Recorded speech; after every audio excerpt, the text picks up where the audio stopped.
carbaniones. Tienen que tomar en cuenta el orden que está puesto allí de estabilidad. Un terciario es más estable que un secundario y ese más que un primario y más que un metilo con carga positiva si estamos hablando del carbocatión. ¿A qué se debe esta estabilidad? Y también la velocidad de reacción, que es de esa forma. Fíjense, si analizamos el primero con el segundo, o sea, un carbocatión primario con el secundario. El carbono deficiente de electrones tiene hibridación sp2, el metilo tiene hibridación sp3. Ya hemos dicho que va a ser más electronegativo el carbono con hibridación sp2, por lo tanto va a haber efecto inductivo. Para un carbocatión primario, fíjese que el efecto inductivo sería ese que está indicando la profesora. Para un secundario recibiría 2 y un terciario 3. Si comparamos, ¿sí?, estos efectos inductivos que está recibiendo un terciario con respecto a un primario, le daría mayor estabilidad y también mayor velocidad de reacción. ¿Sí? Por eso que una reacción que pasa por un intermediario terciario va a tener mayor velocidad de reacción que una que pase por un carbocatión primario, ¿sí? Terciario mayor que un primario. Y eso se debe a los efectos inductivos que está recibiendo ese carbono. Hay una mayor distribución de la carga positiva. A eso se debe la estabilidad y también la velocidad de reacción. No sé si hay un ejemplo de un carbocatión de alguno de ellos, Anaí, a continuación. Ya me fijo. Dale, así lo analizamos. Igualmente ustedes en la guía tienen diferentes tipos de intermediarios para clasificar. Otra de las cosas que le quiero aclarar es que si un intermediario tiene posibilidad de resonancia, va a ser más estable y va a tener mayor velocidad de reacción. ¿Sí? Eso también tómalo en cuenta y son ejemplos que están en la práctica. Creo que en esta no. Bueno. Lo que hay es de radicales libres. Bueno, ¿Profe? sí, libre, sí. ¿A este PDF lo suben a la plataforma? Todo está subido. Igual que la clase pasada. Espero que hayas visto el PDF de la clase pasada. Ahí, mira. Sí, no, pero a este no lo vi, por eso. No, es que se sube por semana, por clase que se van dando. Ahí está bien. el radical libre. Y acá tenés, acá puedo dibujar el carbocatión. No sé si te das cuenta que, fíjate que acá se va a producir carbocatión. A ver, analicemos esto, pero no es fundamental, digamos. Si ustedes tuviesen una pregunta en este diagrama, fíjense que acá están partiendo de una reacción que de una adición electrofílica y se forma un intermediario de reacción. ¿Qué pasa si en ese caso el intermediario de reacción sería uno primario? Si ustedes tienen otra reacción y lo quieren interponer en este diagrama, la pregunta sería, esa reacción, la otra reacción pasaría por un intermediario más estable, que sería un terciario. La pregunta sería, si analizan los intermediarios, la energía que van a tener esos intermediarios, ¿la pondrían por abajo o por arriba de este intermediario que está puesto allí?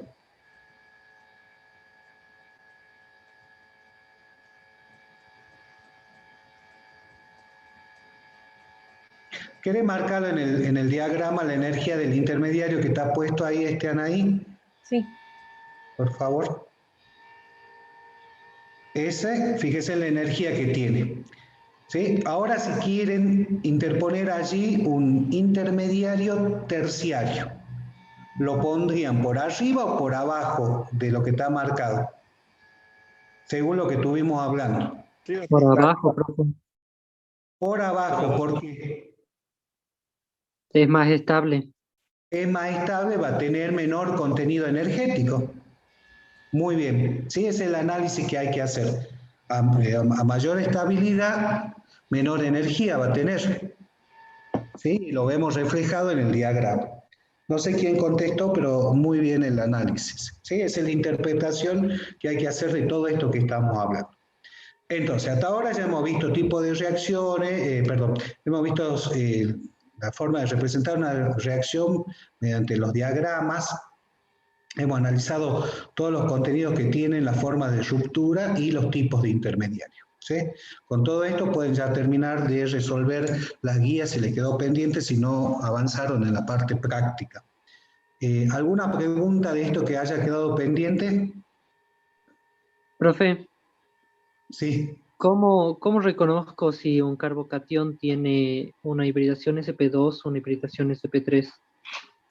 No me ¿Querés quedó volver muy a la claro. anterior, Itianaí, por favor? A la que... Sí. Bueno, tengo que borrar todo eso. Ahí están mostrados los carbocationes. Si no, la analizamos sobre eso que estabas haciendo. No, bueno, ya lo borré. Sí. Sí, si ustedes miran esta diapositiva, no hay posibilidad que un carbocatión tenga hibridación sp3, porque no está unido a 4 átomos, está unido a 3. Tiene solamente 3 enlaces y tiene su orbital p vacío. Yo no sé si usted está confundido con el carbanión. Cuando una molécula se transforma en carbocatión, pasa de hibridación SP3 a hibridación SP2. ¿Cómo? ¿Cómo la pregunta? Si hay una molécula que reacciona, que tiene hibridación SP3 y se convierte en un carbanión, ¿Carbocatión o carbanión? No es lo mismo. ¿pasa a hibridación SP2? Si hay posibilidad, si no todas las reacciones pasan por intermediario, eso por un lado. Si se forma un intermediario, ya sea un carbocatión o radical libre, ese carbocatión va a ser un sp2. Y un carbanión va a ser sp3. Cuando veamos aromático, lo vamos a tomar a un carbono con carga negativa o con un par de electrones, como con hibridación sp2. ¿Sí? Ah, entendí. Ya entendí. Bien. En el caso de un carbanión puede tener los dos tipos de hibridación, sp2 o sp3, como estábamos mostrando hace un rato en los diagramas por orbitales moleculares. Sí, en esta diapositiva no está mostrado la hibridación sp2 para los carbaniones. Está mostrado solamente la sp3, pero más adelante van a ver que también puede tener hibridación sp2. Y este par libre está en un orbital p. En el orbital p sin hibridizar.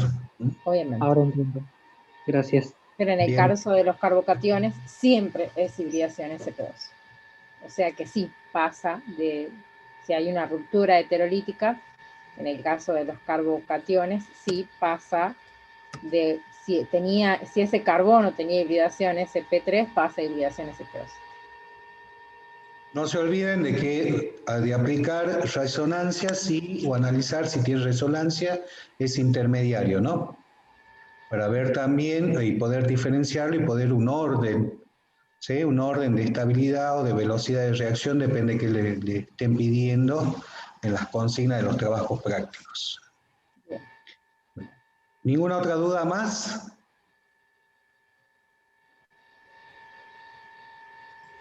Bueno, comenzamos con el tema nuevo que es de isomería. Bien, ya busco ya activo el Esto, el concepto de isomería, de isómeros, iso significa lo mismo. ¿Sí? Vamos a trabajar con moléculas que van a tener igual fórmula molecular. Ahí están los contenidos que vamos a ver. Vamos a trabajar con moléculas que tienen igual fórmula molecular, pero diferentes propiedades físicas. Esa es la definición de isómeros. ¿Sí? Tómela en cuenta y siempre Cuando trabajen con este tema, tomen en cuenta esta definición. Fíjense, por ejemplo, acá. La pregunta sería, ¿son isómeros estos compuestos que están colocados acá como ejemplo? Entre ellos,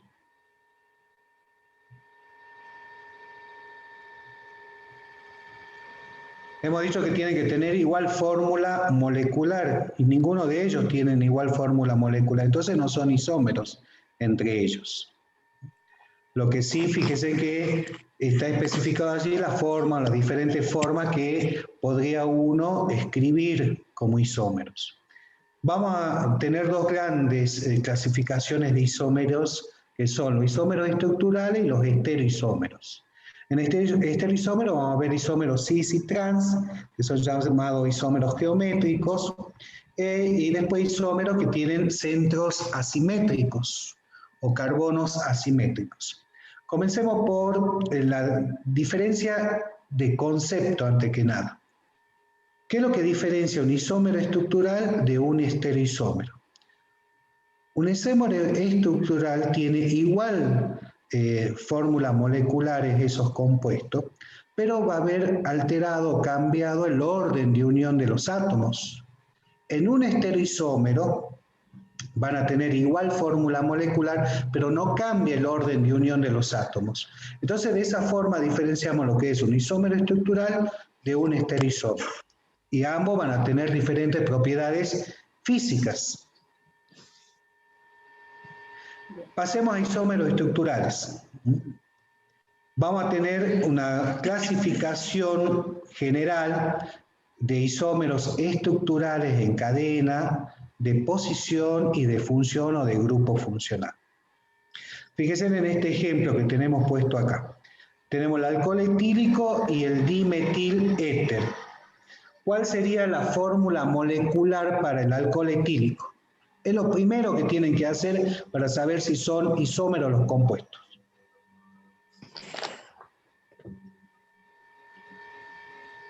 ¿Cuál es la fórmula molecular del alcohol etílico? ¿Alguien que lo diga? CO2 o Carbono 2. Oxígeno 1. Hidrógeno 6. Oxígeno 1. Y un oxígeno. Bueno, no sé si lo dijo perfecto, pero no lo entendí. Pero no bueno. lo escuché yo, no los he escuchado. Sí, yo tampoco, pero bueno. Si sacaron eso, fíjese que el dimetil éter es lo mismo. O sea que entre ellos son isómeros.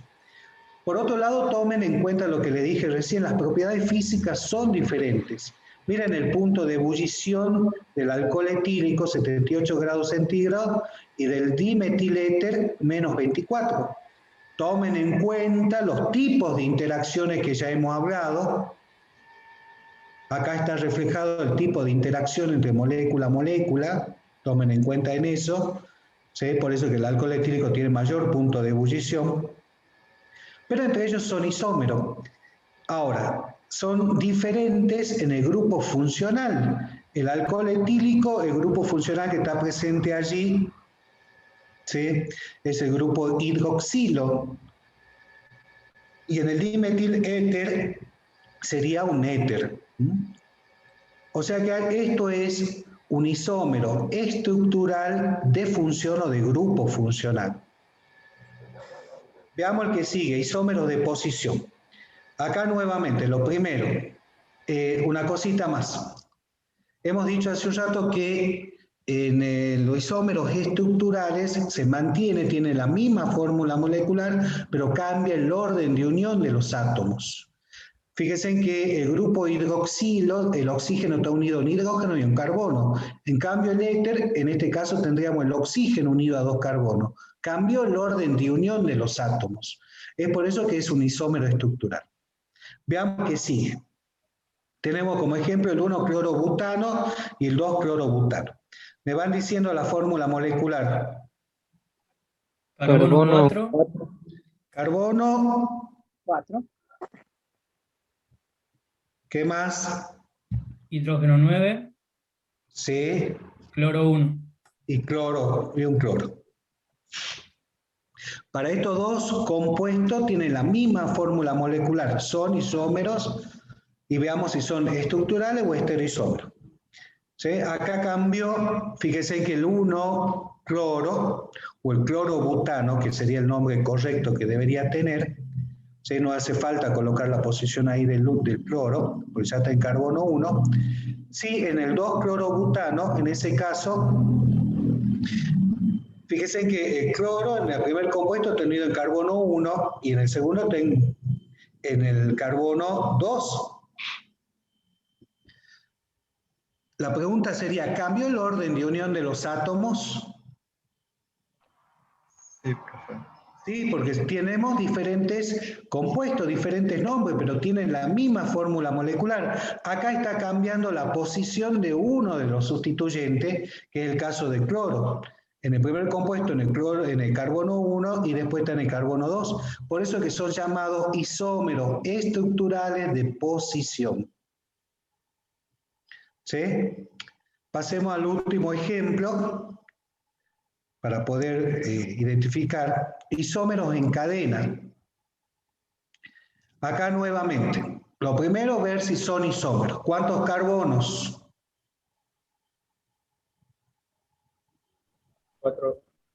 4 carbonos. ¿Y cuánto hidrógeno? 10. 10. O sea que son isómeros entre ellos. Tenemos el N-butano y el isobutano. ¿Cuál es la diferencia principal que están viendo entre el primero y el segundo?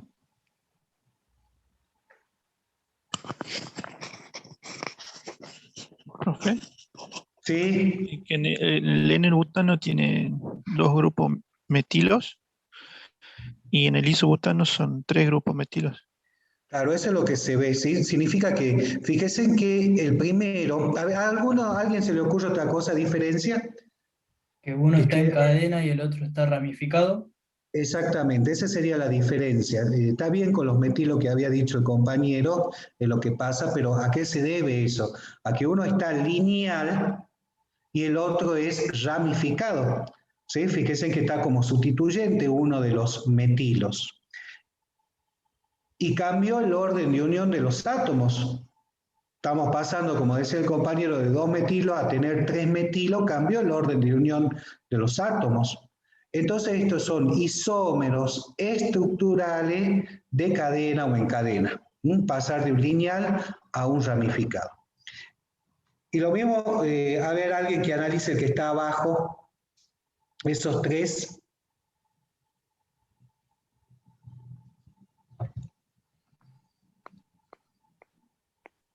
Fórmula molecular, comenzando por fórmula molecular. Carbono 5. Hidrógeno 12. Bien. El N-pentano, ¿cómo es? Lineal. Bien. El isopentano, Ramificado. ¿cuántas Una ramificaciones ramificación. tiene? Una. Una. Y el neopentano,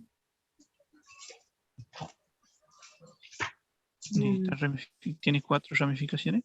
es ramificado y tiene 2 ramificaciones. Tomamos a esta como la cadena principal, un sustituyente y otro sustituyente. 2 ramificaciones. ¿Sí? ¿Se entendió, chicos? Sí. ¿Sí? Anaí, Sí, Sí. profe. Anaí, explícale, aprovechemos esto que está ya, no, esa es la que está nomás, de isoneo y del lineal del pentano. Bien. Se llama en la nomenclatura, en vez de nombrarlo como la UPAC, digamos, por ejemplo, a este compuesto, nombrarlo como 2-metilpropano, siempre que, lo voy a explicar con esto, siempre que cerca de uno de los extremos el carbono esté unido a otro metilo, ¿sí? No tan solo al metilo del extremo, sino a otro metilo, esa posición se va a llamar iso, y la cantidad de carbonos que tenga. En este caso, el total de carbonos es 5. Por eso se va a llamar isopentano. ¿Sí? en este caso no nos parece difícil encontrar al lado del carbono terminal un metilo, porque estos dos carbonos, este y este, serían terminales, ¿sí? Pero bueno, no hay otra opción porque tiene solo 4 carbonos. Entonces, el único isómero del butano se llama isobutano, y tiene un metilo en el carbono del medio. Ustedes pueden tener un isohexano, ¿sí? Donde tendrían un carbono más, pero en el último carbono, aledaño, en el penúltimo carbono tendrían un grupo metilo, ¿sí? Tendrían entonces 2 grupos metilos unidos al penúltimo carbono. En el caso del neopentano es el único caso, digamos, donde ustedes van a tener un carbono que no está unido a hidrógeno, que es este carbono, que es un carbono cuaternario, y tienen este carbono cuaternario y el resto de los carbonos son primarios, ¿sí? Y está completamente ramificado, digamos, a este isómero. ¿Algo más? Bien, para aprovechar esta diapositiva, lo que decía la profesora, el término iso se debe a que esos sustituyentes están unidos a un carbono. Fíjense en los tipos, si tenemos un metilo es un carbono primario, ¿sí? El metilo es un carbono primario, tenemos secundario, terciario y cuaternario en este caso, ¿sí? Los metilos son primarios. Fíjense que allí está unido a un carbono ¿de qué tipo? ¿Cómo lo clasificarían ese carbono que está en círculo? Terciario. Terciario, porque está unido a 3. El del neopentano es un cuaternario. Ese cuaternario. Y el del N-butano es primario. Entonces, después de allí pueden surgir los nombres. Fíjense que tenemos los sustituyentes sobre un carbono que es terciario. Se utilizaría el término iso, eso para que lo puedan ver y ya sepan un poco más de nomenclatura cuando lean estos nombres. Otra cosa que quiero aprovechar con esta diapositiva, vean los puntos de ebullición, de algo que ya hemos visto también. ¿Qué tipo de interacciones tendríamos acá? Son moléculas isómeros formados por carbono e hidrógeno nada más. Si tomamos el pentano.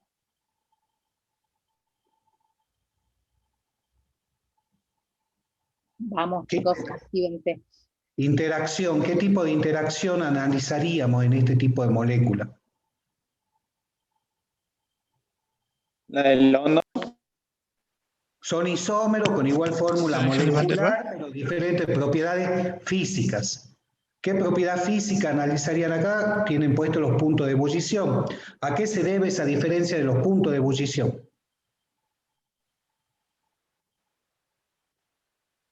¿Qué interacción? La forma que tienen las cadenas, profe. ¿Qué interacción? London, profe, fuerzas de London. De London, o sea, Van der Waals, ¿sí? Fíjese que sería mayor en la lineal que en las ramificadas, que es lo que habíamos dicho la semana pasada. Y si tienen el grupo funcional, como era hace un rato, un hidroxilo con un éter, el hidroxilo puede establecer puente hidrógeno, por eso que era mayor el punto de ebullición, ¿sí? O sea, fíjense en cómo en una unidad está involucrado todo lo que se vio anteriormente. Por eso es indispensable que ustedes aprendan bien los conceptos que se van viendo y vamos creciendo en concepto y también en relaciones, ¿sí? Porque está todo involucrado. Lo que hemos visto en la unidad 1 lo vamos a seguir utilizando hasta la última unidad. Bueno, continuamos ahora ya con estereoisomería. Estos serían los isómeros estructurales. En estereoisomería vamos a ver en primera instancia lo que son los isómeros geométricos, que son los isómeros cis y trans. Acá tenemos el 2-buteno, ya hemos visto que lo podemos tener como cis y trans, ya hemos analizado las polaridades, ¿se acuerdan? ¿Por qué son considerados isómeros? Tienen la misma fórmula molecular. ¿Y por qué son isómeros geométricos? Lo que ocurre acá es que yo no puedo pasar directamente del isómero cis al isómero trans. Necesito dar una alta cantidad de energía para poder pasar de uno hacia el otro. está impedido la rotación, no se puede rotar, ¿sí?, por la presencia del doble enlace. Hay un impedimento estérico acá. Las moléculas son como cis o como trans, por eso que son considerados como isómeros geométricos. ¿Entienden el concepto? No sé quién tiene activado el micrófono y está haciendo ruido. Y está comiendo. Chicos, desactiven sus micrófonos, así nos escuchamos cuando comen mientras damos clase. ¿Quieres que ponga un ejemplo? Por favor, sí, pásala a la diapositiva, el otro que había, la que Sí, sigue. sí, no quería, para un segundito.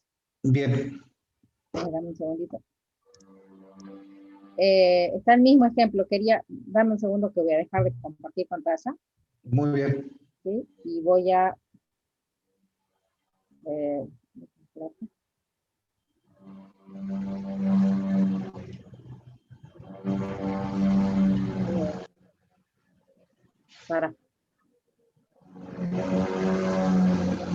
quiero mostrarles cómo sería un isómero cis y un isómero trans. Acá el grupo es distinto, no es un metilo como está puesto allí, sino que sería un grupo alcohol, ¿sí? Y en este caso tenemos tenemos que esto tiene hibridación sp2, ¿sí? La forma trigonal plana, y acá está el enlace doble, ¿sí? Tanto arriba como abajo está representado por esto. Y fíjense que si nosotros miramos el plano molecular, vemos que están del mismo lado los grupos de hidroxilo. Lo que ocurre en este caso es que no puede haber rotación de enlace acá, porque si no se rompe el doble enlace. No es lo mismo que en un enlace simple, que puede haber rotación del enlace. Si nosotros, acá en este modelo yo puedo hacer esto, pero si hago esto rompo el enlace doble. En la realidad de los átomos no va a pasar, el enlace doble fija la estructura. Entonces no se puede cambiar la posición esta, a menos que se rompa este enlace, y se vuelvan a formar enlaces.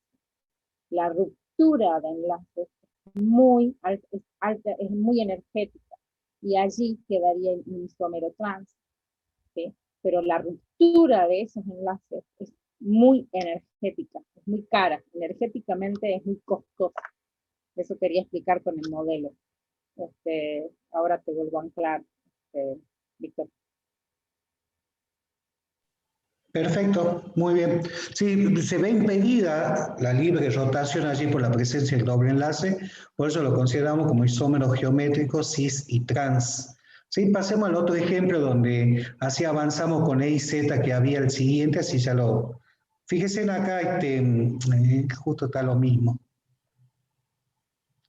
No sé si El está ácido fumárico y el maleico, pensé que era para E y Z, así ya lo veíamos. No, bueno. no hay. Perfecto, después lo analizamos. Entonces, fíjense que acá en el fumárico y el maleico es lo mismo, ¿sí? Fíjense la diferencia de puntos de ebullición. Tenemos el fumárico de 287 y el maleico de 338 grados centígrados.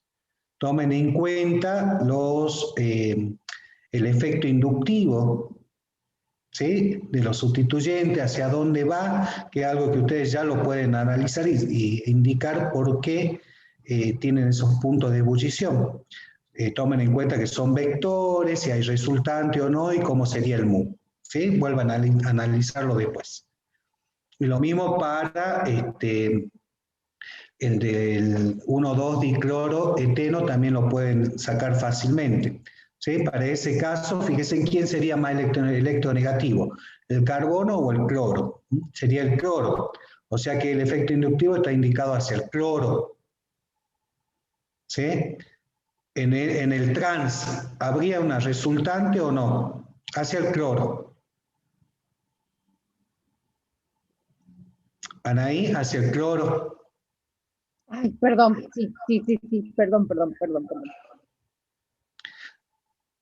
Fíjese para el trans, ¿cómo habría una resultante o no?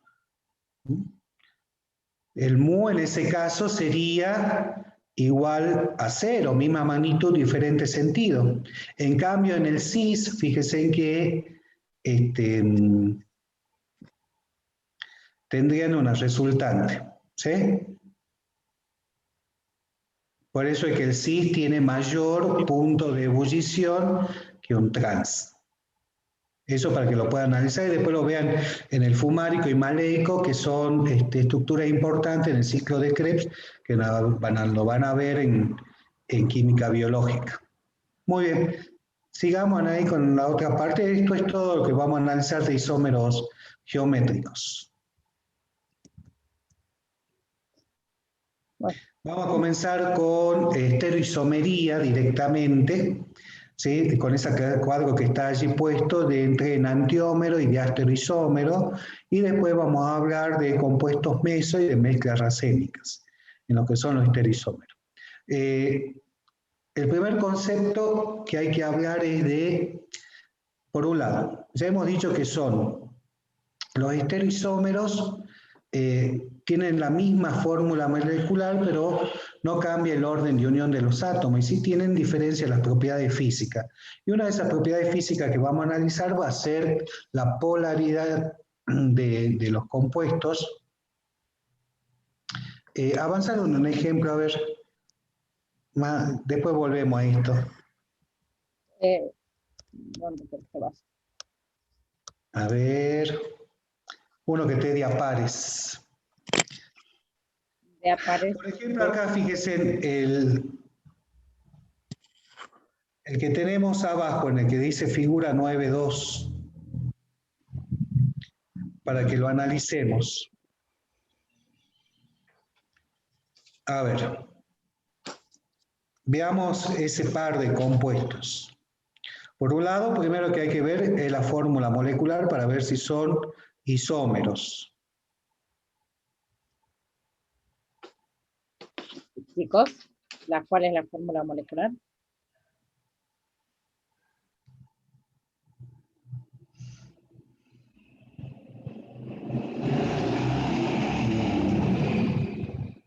Chicos, ¿cuál es la fórmula molecular? Cantidad de carbonos, hidrógenos, oxígenos.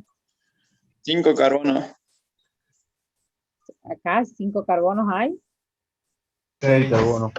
6 carbonos. No hay que Esta es una estructura, chicos. Carbono, ¿sí? Fíjense con 4 enlaces. Atrás hay otra estructura. ¿Sí? La estructura es la misma que está acá. Es la misma que está acá. Esta y esta son las mismas. ¿Sí? Carbono 3, hidrógeno. 6. Oxígeno. 2. 3. 3. ¿Sí?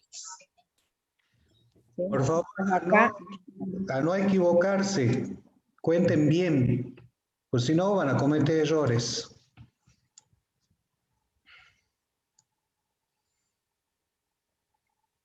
¿Sí? Fíjense, en esa sería la fórmula molecular. Veamos el par que está arriba, yo creo que va a estar mejor ahí para analizarlo. Fíjense que acá tenemos como el ácido más láctico y el ácido menos láctico. Son isómeros entre ellos, tienen la misma fórmula molecular como estuvieron sacando recién. Ahora,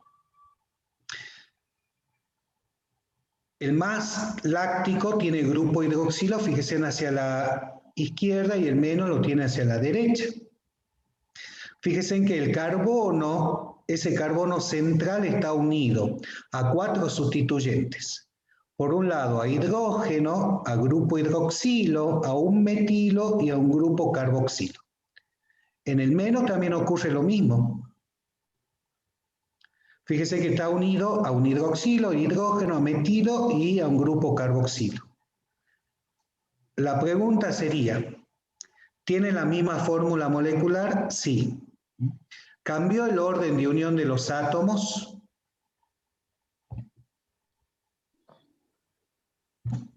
No, profe. No, profe. se sigue manteniendo el orden de unión de los átomos, es la misma, fíjese. Lo que sí cambió es la distribución espacial en torno a un sustituyente. Por un lado el hidroxilo hacia la izquierda y por otro lado hacia la derecha. ¿Sí? Cambió. Entonces esto es un estereoisómero, cada uno de ellos son estereoisómeros, y son isómeros que los clasificamos como estereoisómeros, ¿no? Están dentro de esa clasificación. Profe, decimos que cambió la forma espacialmente porque cuando queremos superponer no se superponen. Sí, ahora vamos a eso. ¿Sí? Vamos por partes. Entonces, son estereoisómeros. ¿Sí? Tienen la misma fórmula molecular. Diferente propiedad física, que ya vamos a ver cuál es. Por otro lado, se mantiene el orden de unión de los átomos, pero cambia la distribución espacial en torno a uno de los sustituyentes. Por eso es que tenemos el isómero más y el isómero menos, en este caso del ácido láctico. Ahora, ¿qué relación de estereoisomería hay entre este par de isómeros o de estereoisómeros? ¿Qué relación? La relación que hay entre ellos es que son enantiómeros. ¿Qué significa que sean enantiómeros? Donde son isómeros, estereoisómeros entre ellos, ¿sí? Mantienen la fórmula molecular, cambia el orden de unión de los átomos, pero son enantiómeros entre ellos. Vamos a analizar, vamos a avanzar con este concepto. A ver. Por un lado, tenemos un carbono central, que es denominado carbono asimétrico o centroquiral, que tiene 4 sustituyentes diferentes. Ahí está marcado el 1, 2, 3 y 4. Fíjense que tiene una imagen especular de ese compuesto. Esa imagen especular sería una imagen especular no superponible. Cuando tenemos una imagen especular no superponible, estamos hablando que son un par de enantiómeros. Acá vamos a hablar de un concepto que es de quiralidad. Estas moléculas son quirales. ¿Qué significa eso? Que no admiten un plano de simetría, o sea, un plano que divida la molécula en dos partes iguales. Cuando tenemos la imagen especular y es no superponible, son moléculas quirales. Volvela a la anterior, Anaí, por favor. Ahí está. A la anterior a esa. A ver, ahí, pásala. A ver. ¿Qué querés que muestre? Ahí está, perfecto. Ahí está. Fíjense que la anterior a esa. Ahí. Fíjense cómo analizamos si hay superposición o no de la molécula, ¿sí? De la imagen especular. La superposición estaba mostrada acá, abajo. Acá Bien. estaba mostrada la superposición de este y cuando lo girabas no se podía superponer. Sí, quería que vean lo del giro de 180 grados, por eso decía el anterior. Fíjate que está marcado ahí. Es.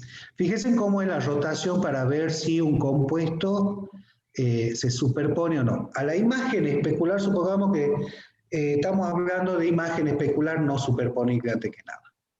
Si yo proyecto en un espejo, tengo un espejo acá al frente, y proyecto esta lapicera, en la imagen voy a ver lo que me devuelve el espejo, va a ser la imagen de la lapicera, y la puedo superponer.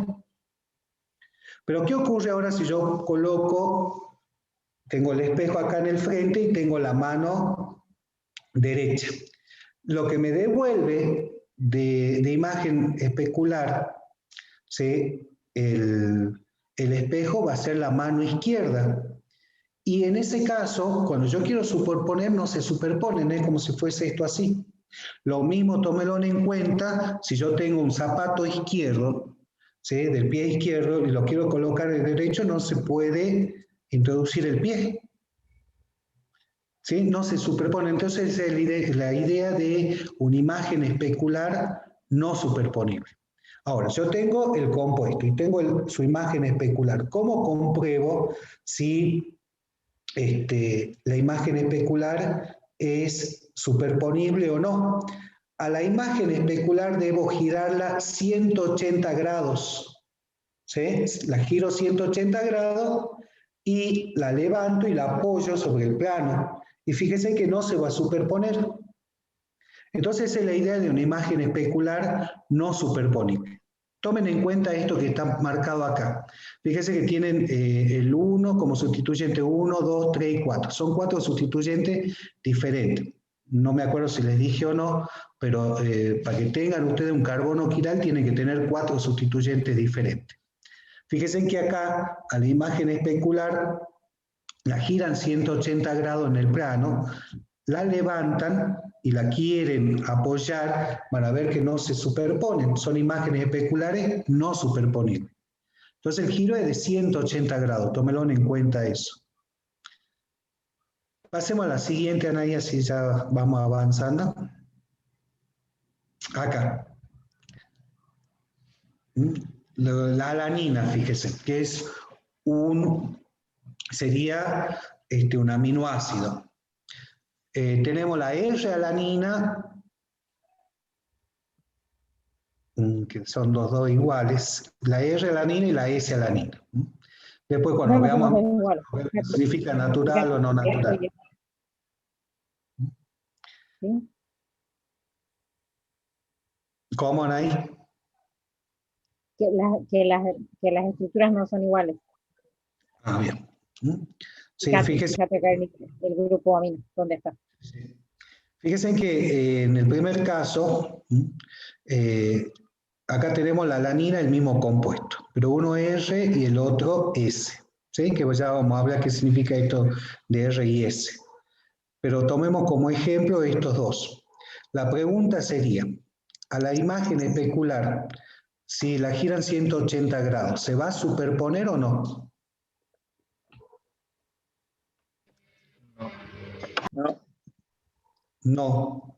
Fíjese que ustedes, si giran 180 grados, la levanten y la apoyan, no se va a superponer. Ahí la vamos a mostrar, la profesora creo que tiene unos orbitales moleculares para ver la superposición. Sí, ahora les muestro. Dale, perfecto, así avanzamos.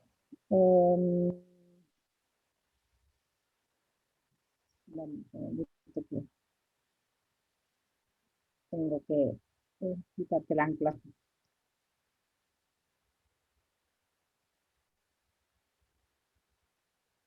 Bien.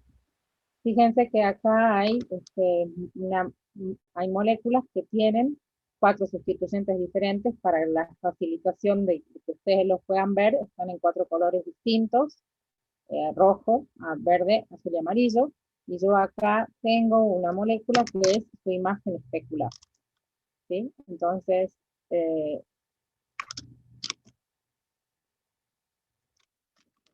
la acomodé. Entonces, si ustedes ven, yo voy a agarrar de más arriba, ¿sí? Esta es la imagen especular. Fíjense, pongo muy cerquita los de color verde para que ustedes los vean, y es como si hubiese un espejo en el medio, ¿sí? El sustituyente azul queda para atrás. Yo lo voy a poner así para que ustedes vean todos los sustituyentes en el mismo momento. Si yo las superpongo, sin girarla 180 grados, queda de esta manera. Fíjense que si yo la superpongo, no logra superponerse porque si bien los sustituyentes rojo y azul están en el mismo lugar, los verdes y amarillos están en distintas posiciones. Ahora, yo los voy a volver a separar y lo que voy a hacer es girar una de las dos 180 grados. La voy a girar 180 grados. ¿Sí? De manera que en vez de quedarme el rojo para arriba, me va a quedar para abajo y el azul me queda para arriba. Y ahora la voy a superponer. Ahí está girada a 180 grados. Ahora coinciden los sustituyentes verde y amarillo, que antes no coincidían, pero los que no coinciden, no están en la misma posición, son el azul y el rojo. Entonces, en este caso así comprobamos que son imágenes especulares no superponibles, sea que las giremos 180 grados o sea que estén en la misma, supuestamente en la misma posición. ¿Me entienden, chicos? ¿Sí? Bueno, sigamos con el levántalo uno, Anaí, por favor, así lo ven. Bueno, fíjense allí.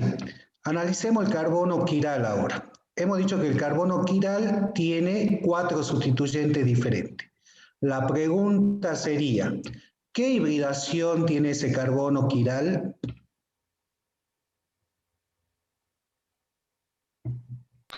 SP3.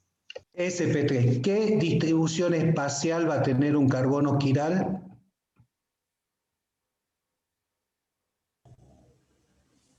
Tetraédrica. Tetraédrico. Es un tetraedro, fíjese, es un tetraedro, que tiene 4 caras. El tetraedro, márcale ahí las caras, por favor, así se ubican. 1, 2, 3 y 4. Usted no lo podemos ver. Ahora ya se pone la imagen la ¿Quién quieren ver, profesora. chicos? Ah, Sí, ponele la imagen, así lo ves ahí. Ahí está. Márcale, por favor, las caras del tetraedro. mi imagen está anclada, ellos deberían poderme ver. Dame un segundito. Mi imagen está anclada, ellos deberían poderme ver. Es que se veía chiquito, era por eso. Tienen que poner vista del hablante, chicos. Eso lo tiene que hacer cada uno en su dispositivo. Si ponen vista del hablante, van a ver mi imagen en casi toda la pantalla. Bueno, ¿vuelvo a marcar? Sí, márcalo, por favor, Anaí. Señalale ahí, así se ubican bien. Cara 1, ¿sí? Estos 3 son la cara 1, estos 3, ¿sí? La voy a poner en un lateral, ¿sí? Esta es la cara 1, cara 2, cara 3, la base, y cara 4, la que yo estoy mirando, ¿sí? Que sería la unión entre el punto rojo, el verde y el azul, la que yo estoy mirando, ¿sí? Dame un segundito, que voy a acercar el tetraedro.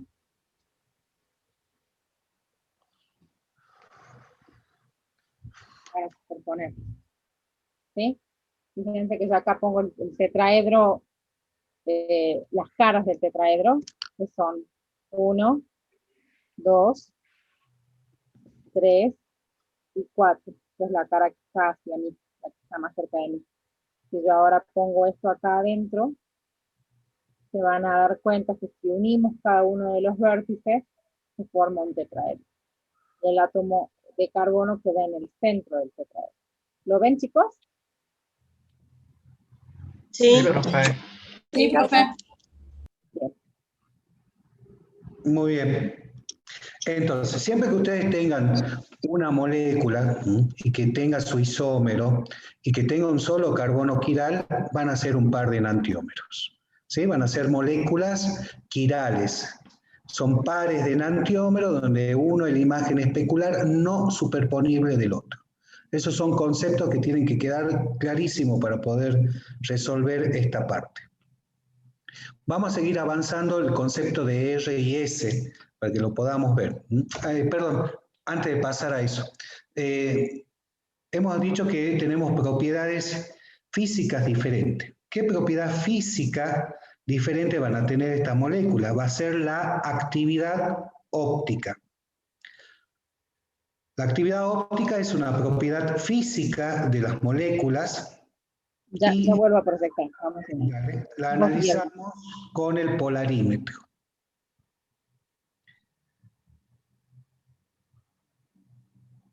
Poner la diapositiva del polarímetro, ahí está. El polarímetro me va a dar o determinar la actividad óptica de un estereoisómero. ¿Sí? Fíjense en que acá, así a forma general, les voy a explicar en qué consiste el polarímetro. El polarímetro es un equipo donde tiene una fuente de luz. Anda señalando los pasos con el cursor, Anaí, por favor. Sea una fuente de luz que emite luz en todas direcciones, en todo sentido. Se interpone un filtro, un polarizador, y lo que va a hacer ese polarizador es que emerja la luz en un solo sentido. Fíjense de que allí, a continuación, hay una celda, un tubo de vidrio, donde se coloca la solución de la muestra a analizar. Si esa solución o esa muestra tiene actividad óptica, lo que va a hacer es desviar el plano de la luz polarizada. Va a pasar por el tubo donde está la muestra y si la desvía, fíjense que a continuación hay otro polarizador, un filtro, y después tenemos el ocular, que es por donde observa la persona. Si la persona no ve el haz de luz, significa de que esa solución, esas moléculas que estaban puestas allí, desvió el plano de la luz polarizada, ya sea en sentido hacia la derecha o hacia la izquierda. ¿Sí? Volviendo nuevamente, si yo giro hacia la izquierda, ese ocular, una cierta cantidad de grado, voy a volver a ver la luz, o hacia la derecha lo mismo. ¿Eso qué significa? Si la solución o la molécula ha desviado el plano de la luz polarizada hacia la izquierda, sería levógiro con signo negativo, y si es hacia la derecha, sería destrógiro o destro-rotatorio con signo positivo. Es por eso que el anterior, volvamos al anterior del ácido láctico, Anaí. Sí, no sé si el ácido láctico está exactamente después. Estaba como más y menos, ahí está. Fíjense que el ácido láctico sería el primero como más, o sea que sería un destrógiro, y como menos sería levógiro. ¿Lo ven? Esto es un par de enantiómeros. Ya hemos analizado que son un par de enantiómeros que tienen un carbono quiral, tienen imagen especular no superponible. Si el primero es más su imagen especular, ¿qué es lo que va a hacer? Si el primero es destrógiro, su imagen especular, ¿cómo va a ser? Lo contrario, va a ser levógiro. ¿Queda claro eso? Por eso es que son isómeros que tienen misma fórmula molecular, imagen especular no superponible, y tienen diferentes propiedades físicas, en este caso la actividad óptica, ¿sí? Donde uno es destrógiro y el otro sería su imagen levógiro. ¿Cómo vamos a medir la actividad óptica? Pasemos a la fórmula, Nay, por favor. No sé si la tengo acá. No sé si la tengo. Dame un segundito. Dame un segundito que no me acuerdo. Dale.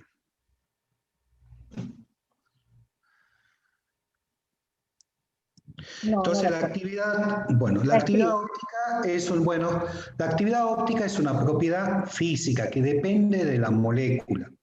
¿Sí? Nosotros vamos a utilizar una ecuación para determinar la actividad óptica, donde sería, la actividad óptica se simboliza como alfa, ¿sí? Dame un segundito que perdí el uso del cursor, no sé por qué. Bueno, si no lo hago yo en papel. La actividad óptica sería alfa, que se mide en una cierta temperatura en la línea del sodio, donde va a ser igual a la actividad óptica observada sobre la concentración de la muestra por la longitud del tubo. La concentración de la muestra siempre son en unidad en gramos sobre mililitro, y la longitud del tubo en decímetro, y la actividad óptica observada en grados. A ver si la alcanzan a ver allí, ¿se ve? Sí, sí se ve. ¿Sí?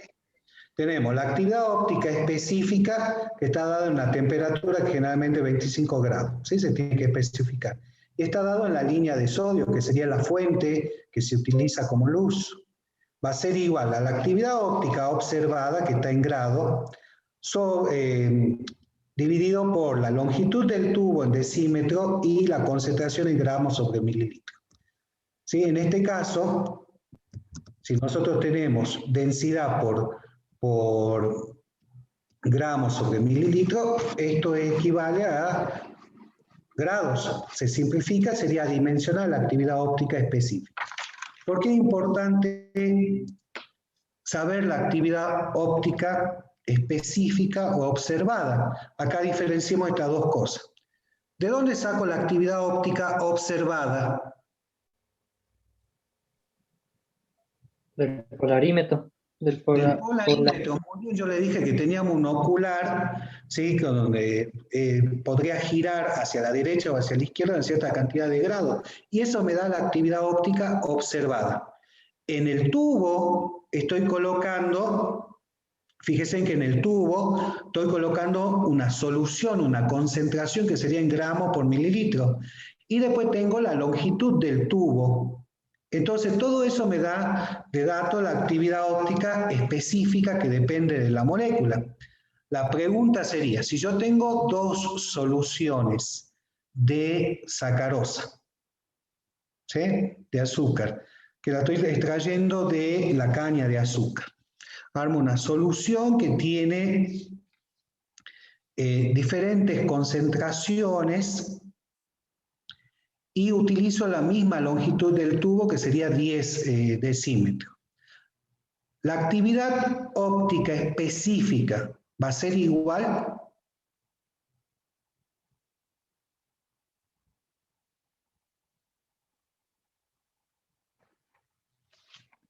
La actividad óptica específica va a ser igual en las soluciones que tengo de sacarosa.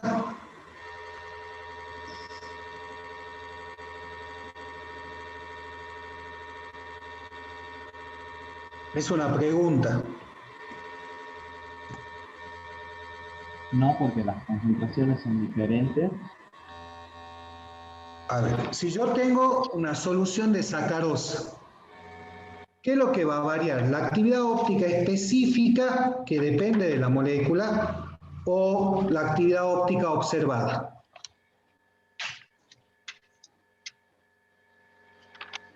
La actividad óptica observada, no.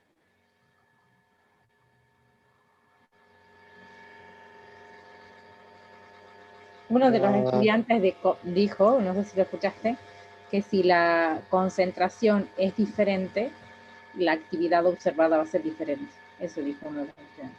No lo había escuchado. ¿Sí? La actividad óptica va a ser observada, va a ser diferente cuando cambiamos las concentraciones, o si cambiamos las longitudes de tubo también van a ser diferentes. Lo que no va a cambiar va a ser la actividad óptica específica, porque depende de esa molécula, que en este caso sería sacarosa. Estamos trabajando con la misma. ¿Sí? ¿Se entiende? Sí, profe. Para resolver esto hay que colocar en las unidades en que se les remarcó y hacer los pasos correspondientes para ver qué es lo que me piden. Si me piden concentración, longitud del tubo, rotación observada o específica. ¿Sí? Es matemática. Así que eso tienen que aplicar para poder resolverlo. Bien. Y colocar en las unidades correspondientes. Seguimos con... ¿Sí? ¿Se quedó claro? Vamos a ver ahora lo que denominamos RIS, que sería la configuración absoluta.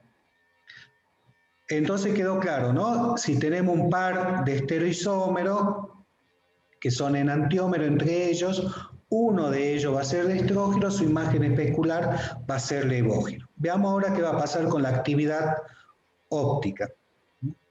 La actividad óptica, cuando tenemos estos par de isómeros, tenemos la configuración absoluta. A ver, ahí está. Sí, la anterior a esa, ahí. Acá tenemos la S y la R, la de configuración que estaba puesta. ¿Ninguna de esas? ¿Esta? No, la que seguía para determinar la configuración absoluta, los pasos. Eso. Esta. Esos son los pasos. Bueno, ¿sí? Vamos, primero tenemos que ver uno de los estereoisómeros para determinar la configuración absoluta. ver si R o S. Hay que seguir esa serie de pasos. Lo primero, identificamos el carbono quiral. Identificamos el carbono quiral, nos fijamos en los sustituyentes que están unidos directamente a ese carbono quiral. Después tenemos que dar un orden de prioridad a esos sustituyentes, de acuerdo que están unidos a esos carbonos quiral. ¿De acuerdo a qué vamos a dar ese orden de prioridad? De acuerdo al número atómico del que está unido directamente ese carbono quiral. Por eso que tenemos diferenciado en el ejemplo como 1, 2, 3 y 4. ¿Sí? Ese sería el orden de prioridad de acuerdo al número atómico. Luego, ¿qué tenemos que hacer? Fíjense de que tenemos, si ustedes están de frente, como están viendo allí, fíjense, si ustedes miran de frente, ¿cuál? La que está arriba y abajo, sí, tomen en cuenta las dos.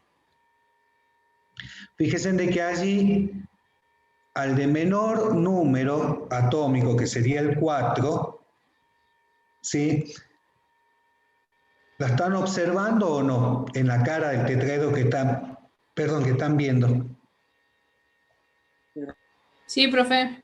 Sí, en ambos casos están viendo. Lo que correspondería sería, el siguiente paso es alejar el que tiene menor número atómico. ¿Sí? Cuando alejamos al de menor número atómico, fíjense en cómo queda la secuencia. Es como si hiciéramos un giro, digamos, en este sentido, si este es el 4, lo tengo que alejarlo de la observación, o sea, de lo que estoy viendo, lo alejo y quedaría hacia atrás. Entonces tenemos esa cara del tetraedro. Allí tenemos el sustituyente 1, 2 y 3. Fíjense en que cuando observamos esa cara del tetraedro, lo primero que vemos es al 1, después vemos al 2 y después al 3. Estamos yendo en este sentido de observación. Fíjense que sería un sentido horario o antihorario. Horario. Un sentido horario. Cuando tenemos un sentido horario, sería una configuración absoluta R. Y en sentido contrario, antihorario, sería una configuración absoluta S. ¿Queda claro? Sí, profe. Sí, hay que fijarse en la trayectoria en que uno va observando de acuerdo al orden de prioridad que hemos dado. Pasemos un ejemplo específico, Anaí, así lo vemos acá. Trabajemos con este. Fíjense que tenemos el carbono quiral. Trabajemos con la S primero, la S-alanina. Tenemos el carbono quiral, los 4 sustituyentes diferentes. ¿Sí? Está ya puesto el orden de prioridad 1, 2 y 3. Díganme por qué está ese orden. Alguien que lo diga, a ver, una persona. Por el número atómico. Al carbono quiral, fíjese que está unido directamente el nitrógeno y 2 carbonos. El nitrógeno tiene mayor número atómico que los carbonos, por eso es 1. Después tenemos 2 carbonos, pero ¿qué ocurre? En el carbono que está marcado como 2, tenemos 2 oxígenos. Y en el carbono que está marcado como 3, tiene 2 hidrógenos. ¿Cuál tiene mayor importancia? ¿Cuál tiene mayor importancia? Sería el que tiene 2 oxígenos. Por eso es que está como 2. Si ustedes tienen los 2 que están unidos directamente al carbono quiral y son, como en este caso, ejemplo, carbonos, hay que seguir viendo a qué más está unido para dar el orden de prioridad. Bueno, tenemos puesto entonces 1, ya está asignado el 1, 2 y el 3. La pregunta sería, ¿están viendo esa cara del tetraedro? El 4, ¿ya está alejado de ustedes? ¿De la observación de ustedes en el plano? Sí, profe. Sí, ya está alejado. ¿Sí? Fíjense que está simbolizadas las líneas de cuña, ¿sí? Las líneas continuas y la línea discontinua. ¿sí? La discontinua ya significa que está alejado de ustedes. El que estaría más cerca sería la que está en como cuña. Entonces, nuevamente. Entonces tenemos, ahora veamos la trayectoria. Sería 1, 2 y 3. Estaría yendo en sentido antihorario. Por eso que ese estereoisómero sería la S-alanina. Ahora observen la R-alanina. ¿Sí? Para este caso, fíjese nuevamente, tenemos 1, 2 y 3, ahora estamos yendo en sentido horario, por eso es que R. La pregunta sería ahora, si yo acá tengo un solo carbono quiral, que sería el único caso en que podemos asignar, si yo tengo la S-alanina, ¿le correspondería una actividad óptica levógira? O sea, negativa.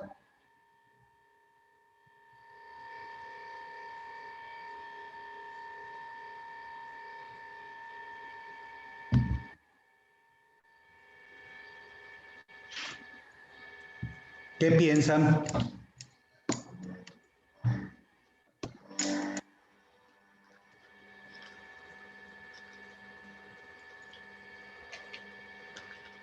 Vamos, chicos.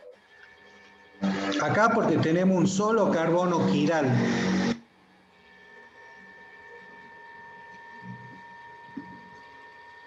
Sí, profe, le corresponde al S en levógira.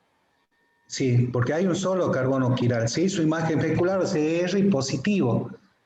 Pero cuando tenemos más carbonos quirales, ya no va a ocurrir lo mismo. Puede ser que se dé lo mismo o no, hay que analizarlo, ¿sí? Cuando tenemos un solo carbono quiral, como en este caso, sí le correspondería. Por ejemplo, veamos ahora ese ejemplo que está puesto allí. Ese.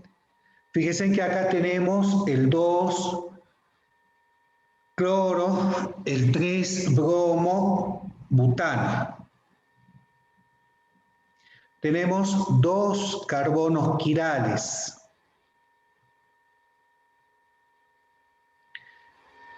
Y tenemos la imagen especular. Esa imagen especular que está, ¿es superponible o no?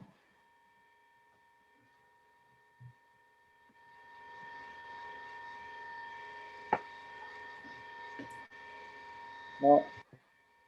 Si giran la imagen especular 180 grados, la levanten, la apoyen sobre la primera, sobre el plano, no va a ser superponible. Son un par de enantiómeros entre ellos. Veamos el primer carbono quiral, el que está unido al bromo. Vamos dándole un orden de prioridad. ¿Quién sería 1? El bromo. El bromo. 2, ¿quién sería?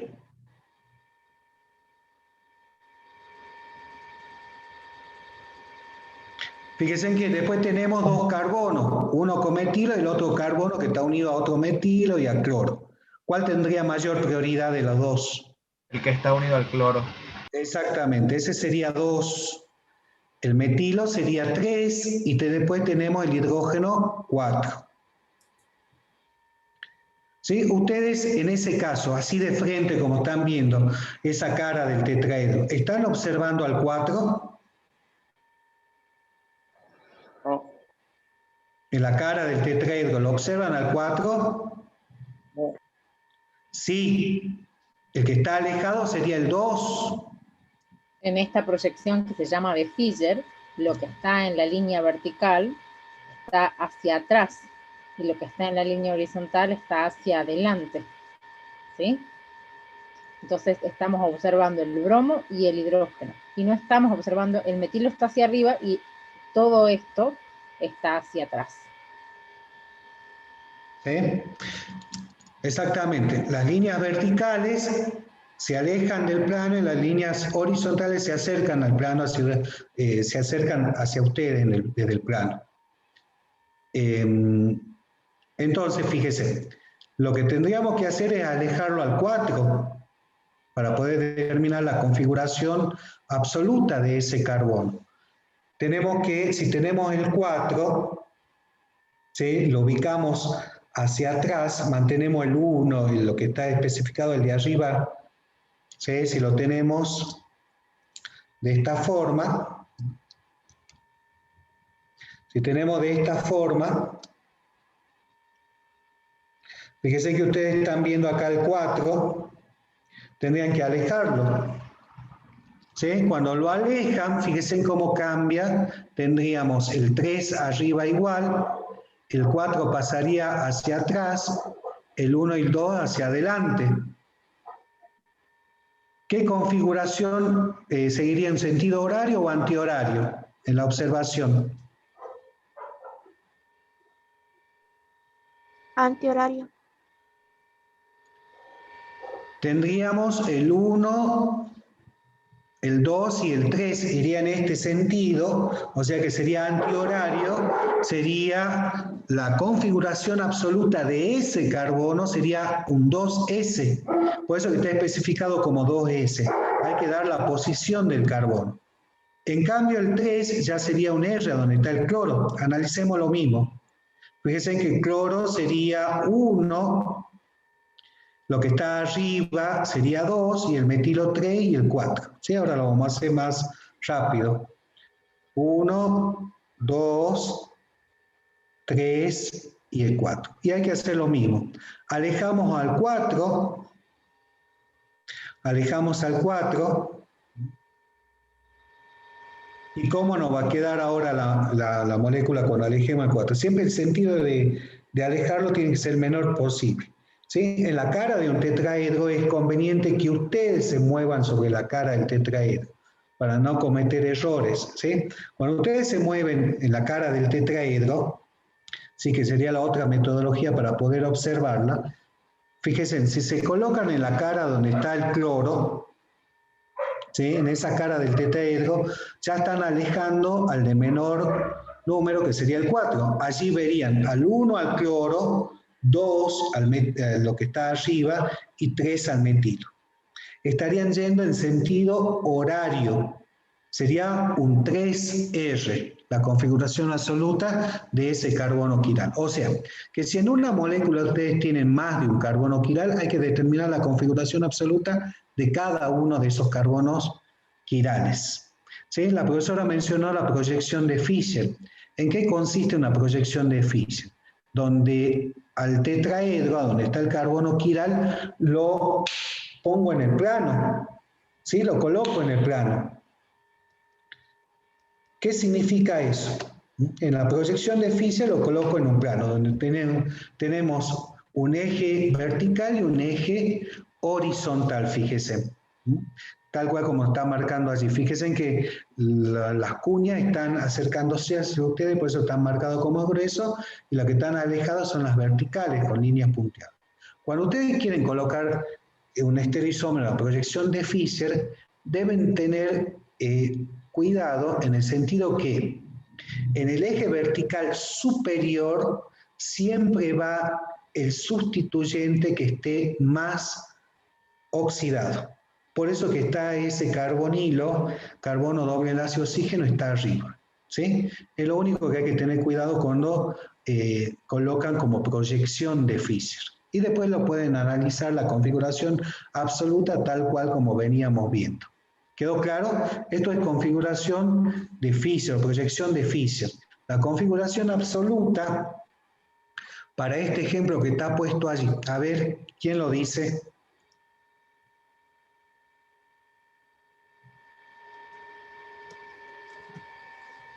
¿Cuál sería la proyección de Fischer?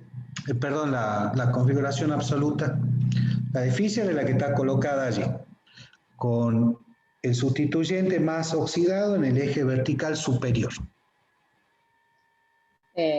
Coméntenos, díganos cuáles serían el orden de los sustituyentes. La asignación. ¿Cuál sería 1, cuál sería 2, cuál sería 3, cuál sería 4? El carbono quiral. ¿Cuál es el carbono quiral? Tiene configuración absoluta S. Primero vamos por parte. ¿Cuál es el carbono quiral? El carbono 2. El 2, ese que tiene 4 sustituyentes diferentes. Ahora den el orden de prioridad. El que tiene, el que tiene mayor prioridad sería el que tiene el carbono unido doble enlace al oxígeno. Hemos dicho que el orden de prioridad se da de acuerdo al número atómico del átomo unido directamente al carbono quiral. Entonces, ¿el hidróxido? El oxígeno del hidroxilo, E1. Después tenemos dos carbonos. ¿Cuál de los dos carbonos sería? El carbono que está unido a un doble enlace a un Al oxígeno. doble enlace, ¿sí? Exactamente.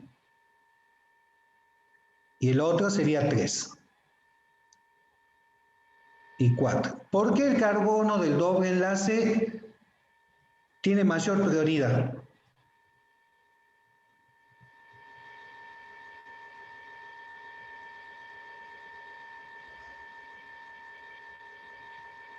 No sabría cómo responder eso. Porque aceptan los electrones. No, no tiene que ver con la electrón, tiene que ver con los... Es como si se desdoblaría. Si ustedes tienen, fíjense, si puede escribirlo ahí abajito, Anaí, A unido doblemente a B. ¿Sí? ¿Será por la longitud del enlace? No, A unido doblemente a B. O sea, ¿Con símbolos? ¿Quieres que lo escriba con símbolos? Sí, A, un doble enlace unido a B. ¿Qué significa eso? Es como si A estuviera unido doblemente a B y B estuviera unido doblemente a A. Eso es lo que significa el doble enlace. Sí, estaría faltando ahí con el...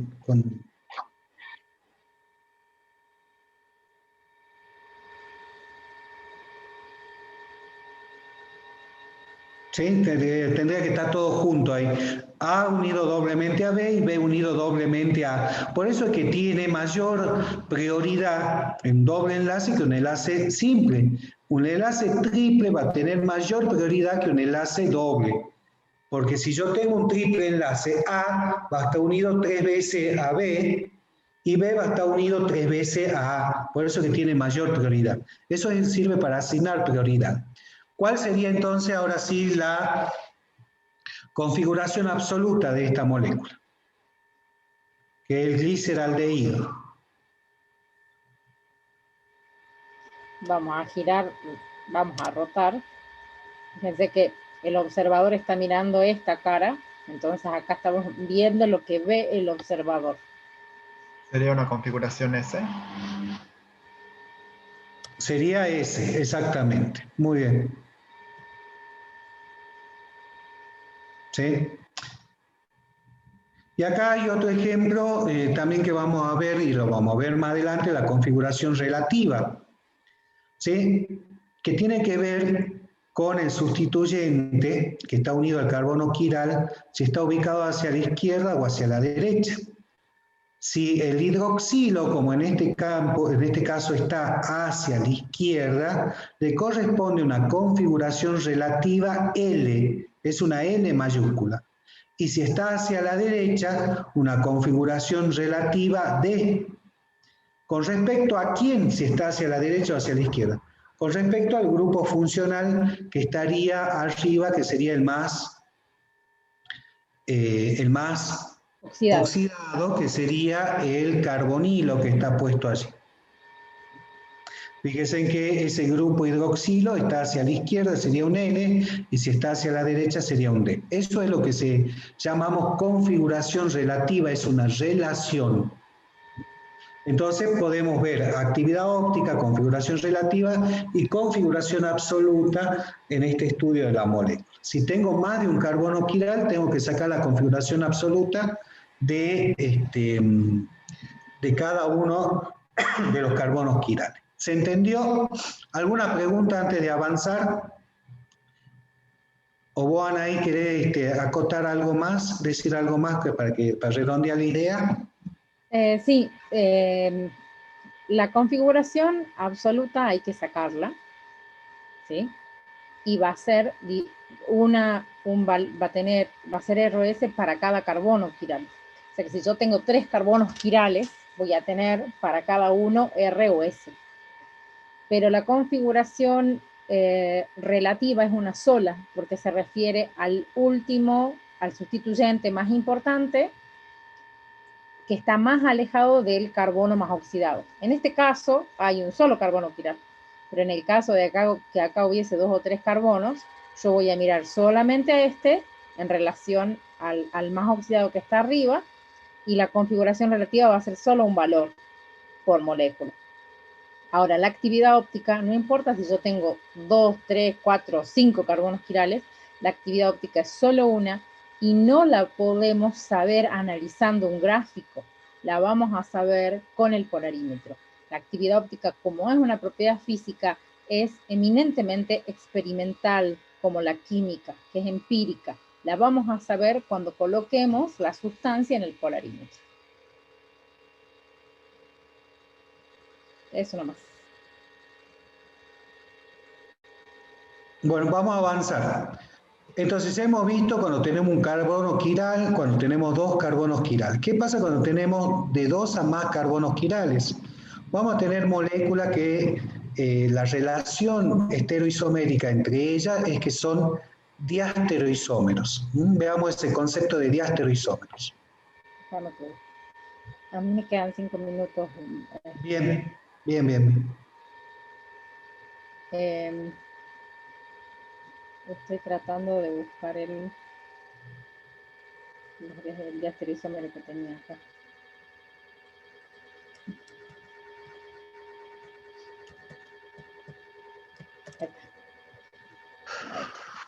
Ahí lo proyecto. Muy bien.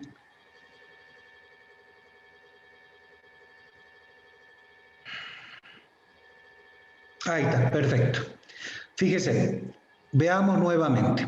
¿Cuántos carbonos quirales tiene el primer estereoisómero? Tiene 2 carbonos quirales.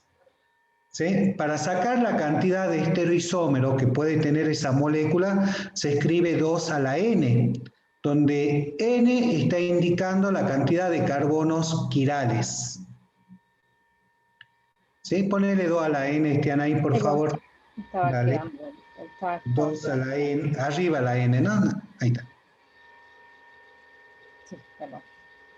Como potencial. Sería 2, como esta molécula tiene 2 carbonos quirales, sería 2 a la 2. ¿Cuántos estereoisómeros tendría que escribir para esa molécula? 4. Sería, claro, 4. Serían 4 estereoisómeros. ¿Sí? Veamos cómo escribimos esos estereoisómeros. Yo parto de la primera molécula que está marcada como 1. Tengo que escribir la imagen especular. ¿Sí? Ya ubiqué los sustituyentes en torno al carbono quiral, fíjense que sería el bromo y el cloro. Cuando escribo la imagen especular, cambio la posición de esos sustituyentes. Ahora, sí, fíjense de que en el primer par, 1 y 2, en el primer par 1 y 2, estos son enantiómeros entre ellos, son imágenes especulares no superponibles. Puedo determinar la configuración absoluta de cada uno de esos carbonos, que después lo hacen ustedes solos. Si no, no vamos a tener tiempo. Ya hemos visto cómo se saca.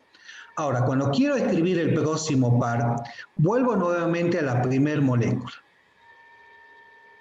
A ver. Lo que se hace es cambiar de posición, ¿sí? Para no cometer errores, lo que está como 4 es lo que primero tendría que ocurrir. Cambiamos de posición el primer sustituyente para no equivocarse. Y acá está visto de abajo. Está bien, Anaí, no hay problema. ¿Sí? Veamos el 3. Fíjense que el primer sustituyente lo cambiamos de posición al que encontramos, que sería el cloro. Antes la primera molécula estaba en la 1, está hacia la derecha, ahora está hacia la izquierda. Y el bromo permanece tal cual. Escribimos la imagen especular, ¿sí? De esa molécula, donde cambiamos los sustituyentes en posición horizontal. Si analizamos, esto es un par de enantiómeros, también el 3 y el 4, en imagen especular no superponible, ¿sí? Fíjense en que hemos escrito los 4 estereoisómeros para esta molécula. Tenemos el 1, 2, 3 y 4. Las relaciones estereoisoméricas que hay entre 1 y 2 es que son enantiómeros. Entre 3 y 4 son enantiómeros. Ahora, ¿cuál va a ser la relación que hay entre 1 y 3, 1 y 4, entre 2 y 3 y 2 y 4? Es que son diastereoisómeros entre ellos. ¿Sí? ¿Qué sería un diastereoisómero?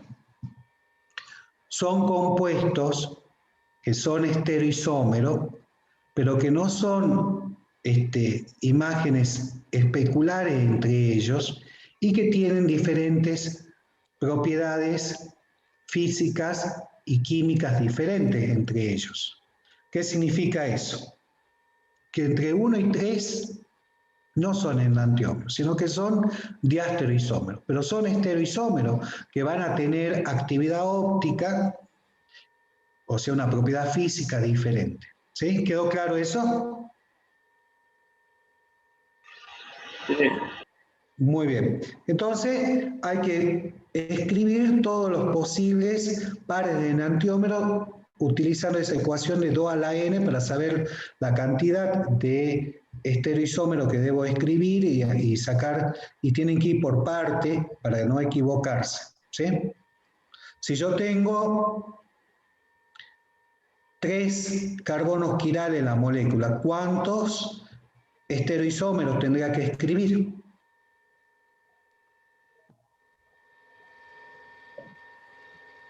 8.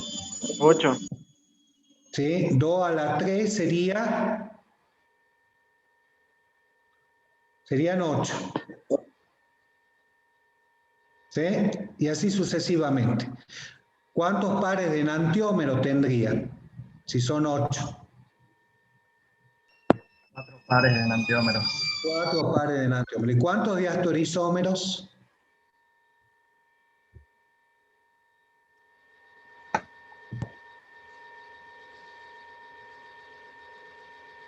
Tendría el 1 con el 3, el 1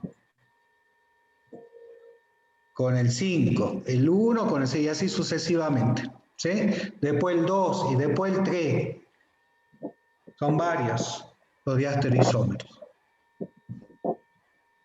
Bueno, acá fíjense, tenemos entonces moléculas que tienen más de un carbono quiral. Se saca la configuración absoluta de cada carbono quiral, hay que escribir los pares de enantiómeros y tenemos diastereoisómeros. ¿Qué pasa cuando tenemos más de un carbono quiral, pero hay posibilidad de que el compuesto no tenga actividad óptica? En el ejemplo que estuvimos viendo recién, todos tienen actividad óptica, pero hay casos donde no hay actividad óptica. Y en ese caso hablamos de compuestos meso. Fíjense que acá tenemos el ejemplo del 2,3-dibromobutano. Tenemos la proyección 1, la 2 y la 3. ¿Cuántos carbonos quirales tiene la molécula? 2 carbonos quirales. 2 carbonos quirales. ¿Cuántos estereoisómeros tendría que escribir? 4. ¿Cuántos pares de enantiómeros tendría que tener la molécula? 2 pares de enantiómero. 2 pares de enantiómeros. Bien. Eso es lo que tendríamos que escribir. Pero ¿qué ocurre? Fíjense que acá, si tenemos así la molécula 1, fíjense que si armamos la imagen especular de esa molécula. Acá está. Muy bien, ahí está. Está de Perfecto. otra manera. Perfecto, perfecto. Ahí está. Fíjense que acá en ese ejemplo que dice forma meso,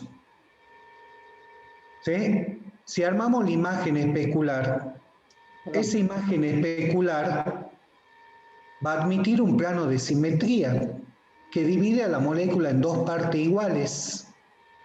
Si divide a la molécula en 2 partes iguales, no va a tener actividad óptica.